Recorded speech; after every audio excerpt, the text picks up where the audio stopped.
আসসালামু আলাইকুম, কেমন আছেন সবাই? আশা করি ভালো আছেন। আমি আল্লাহর রহমতে ভালো আছি। শাহনাজ ব্লগ অ্যান্ড কুকিংয়ে আরেকটা লং ভিডিও নিয়ে আসলাম। আজকে আমি তো এখানে চিকেন ভেজে নিচ্ছি, ছেলের জন্য চিকেন বিরিয়ানি করে দেবো। ফুল ভিডিওটা আমার প্রোফাইলে দেখাইছি। আর এখানে হচ্ছে আমি আজকে রান্না করব হলো সিলভার কাপের মাথা, যে মাছের মাথা আছে না, সেটা ভুনা করব। কেননা মাছগুলো আনা হয়েছে বিড়ালের জন্য, তাই মাথাগুলো তো আর খেতে পারবে না, তাই ভাবলাম যে এখান থেকে 4টা মাথা নিয়ে বোনা করি। তাই যাই হোক, ফুল ভিডিওটা অবশ্যই দেখবেন, ভালো লাগবে। আর এখানে তো বিরিয়ানির মাংস টাংস সব কিছুই করে আমি একত্রিত করে তারপরে চাউলটা ভেজে নিছি। আর এদিকে বিরিয়ানিটাও রান্না হয়ে গেছে। এটা হচ্ছে ছেলের খাবার। ছেলে তো আর আমাদের খাবার খাবে না। লাল শাক ভাজি হয়েছে, ভাত রান্না হয়েছে, আর এই তো মাছের মাথা বোনা হয়েছে, তো ওগুলা খাবে না। তো ওর জন্য বিরিয়ানিটা আগে রান্না করে দিয়ে তারপরে তো যে আমাদের রান্নাটা বসাই দিলাম।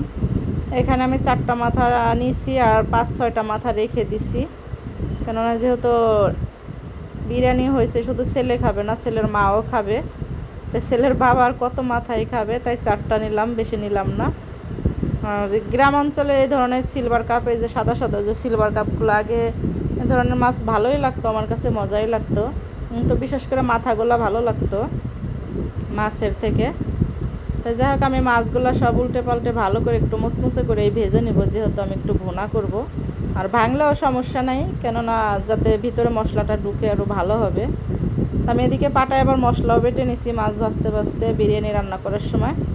তাই পেঁয়াজটাও থেতলে নিয়েছিলাম, তেলের ভিতরে দিয়ে নাড়াচাড়া করে নিলাম। তারপরে একটা বাটা মশলা আছে, আদা রসুন ধনিয়া জিরা, যেটা ওইটাও দিয়ে দিব। কিছু কাঁচামরিচের সঙ্গে আছে একটু থেতলানো, কাঁচামরিচ দিয়ে দিছিলাম বিরিয়ানির ভিতরে, ওই জন্য এখান থেকে একটু রয়ে গেছে। হ্যাঁ, যাই হোক, নাড়াচাড়া করে এখন আমি এটার ভিতরে মশলা অ্যাড করবো। স্বাদ মতো লবণ দেবো, হলুদের গুঁড়া আর মরিচের গুঁড়া দিয়ে দিব। ধনিয়ার গুঁড়া দিতে ভুলে গেছি, আর ধনিয়ার গুঁড়া না দিলেও সমস্যা নেই, কেননা আমি এখানে বেটে দিছি ধনিয়া। জিরা ভাজার সাথে আমার চাউল ভাজা আর ধনিয়া ভাজা থাকে, তা ওটা তো বেটে দেওয়াই হয়েছে। হ্যাঁ, যাই হোক, আমি সুন্দর করে আবারও পানি দিয়ে ভালোভাবে কষিয়ে নিব। আর কষানো হয়ে গেলে যখন তেলটা উপরে উঠে আসবে, তখন আমি মাছের মাথাগুলো দিয়ে দিব এর ভিতরে।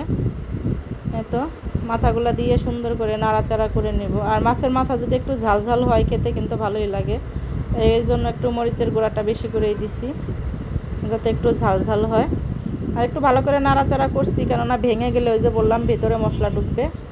মাছ তো আর মাথা তো আর দুই আলাদা করিনি, দুই আলাদা করলে ভালো করে মশলা ঢুকে, তো ওভাবে করিনি, আস্তেই রাখছি। হ্যাঁ, যাই হোক, ঝোলের জন্য কিন্তু আমি পানি দিয়ে দিলাম। এখন আমি অপেক্ষা করবো এটা ঝোলটা ফুটে উঠুক, তারপরে এসে আবার একটু ভাজা জিরার গুঁড়ি দিয়ে দিব, যাতে ফ্লেভারটা সুন্দর আসে। আর যারা আমার ভিডিও দেখেন, যদি ভালো লাগে লাইক কমেন্ট করবেন, শেয়ার করবেন। আর ইউটিউব থেকে দেখলে অবশ্যই আমার চ্যানেলটা সাবস্ক্রাইব করে রাখবেন। তো জিরার গুঁড়িটা দিয়ে দিলাম, দিয়ে আবারও নাড়াচাড়া করে ভালো করে এর সাথে মিশিয়ে আমি এখন অপেক্ষা করব ঝোল শুকানো পর্যন্ত। আর মাছের মাথার ঝোল কিন্তু বেশি রাখা যাবে না। আর একদম যে চুলাই থেকে টাটকা রান্না হয়েছে ওইভাবেই কিন্তু আমি ভিডিওটা করছি, আর সঙ্গে সঙ্গে নিয়ে আসছি আজকে।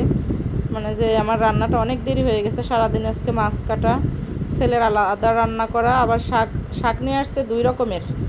একদিকে হচ্ছে লাল শাক আর হচ্ছে মূলা শাক। যাই হোক, সব কিছু পরিষ্কার করে বেছে টেছে আবার মাছগুলো কেটে রাখছি। যেদিকে দেখেন পানিটা কিন্তু শুকিয়ে যাচ্ছে।